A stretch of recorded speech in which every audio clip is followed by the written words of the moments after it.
நமக்கு மட்டும் ஏன் இப்படி எல்லாம் நடக்குதுன்னு பாவம் டிடிஎஃப் வாசன் ரொம்ப புலம்பிருக்காரு. அவரை எல்லாருமே ஹர்ட் பண்ணிக்கிட்டே இருக்காங்களாம். அப்படிதான் இப்ப டைரக்டர் செல்லமும் ஹர்ட் பண்ணிட்டாங்களாம். இந்த செல் இவர் வந்துட்டு இதுக்கு முன்னாடி ஒரு சில படம் எல்லாம் எடுத்திருக்காரு. ஒரு சில படம் இல்ல, ஒரே ஒரு படம் எடுத்திருக்காரு. சோ அடுத்துதான் நான் டிடிஎஃப் வாசனை வச்சு படம் எடுக்க போறேன் அப்படின்னு சொல்லி கிளம்பினாரு. மஞ்சள் வீரன் அந்த படத்துக்கு ஒரு டைட்டிலையும் வச்சாரு. அன்னைக்குல இருந்து ட்ரால் மெட்டீரியலா தான் நம்ம டிடிஎஃப் வாசன் இருக்காரு.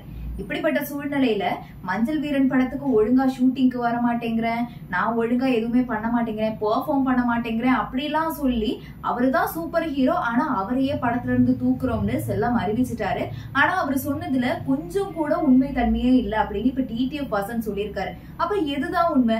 நீங்க சொல்றது உண்மைன்னு ஏத்துக்கிறதா, அவரு சொல்றத உண்மைன்னு ஏத்துக்கிறதான்னு எல்லாரும் கேட்க அதுக்கு அவரு விளக்கமா ஒரு விஷயத்த சொல்லியிருக்காரு.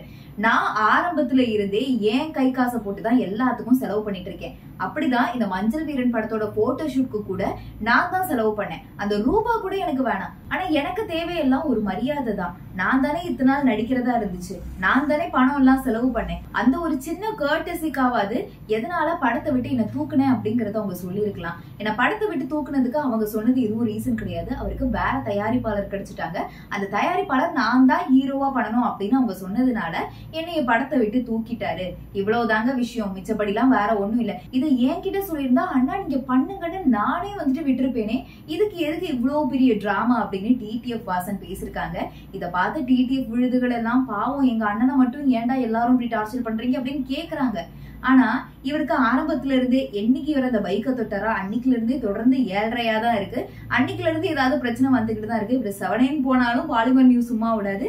இப்போ இவர் பாட்டுக்கு நடிச்சிட்டு இருந்தாரு, திடீர்னு இவரை படத்தை விட்டே தூக்கிட்டாங்க.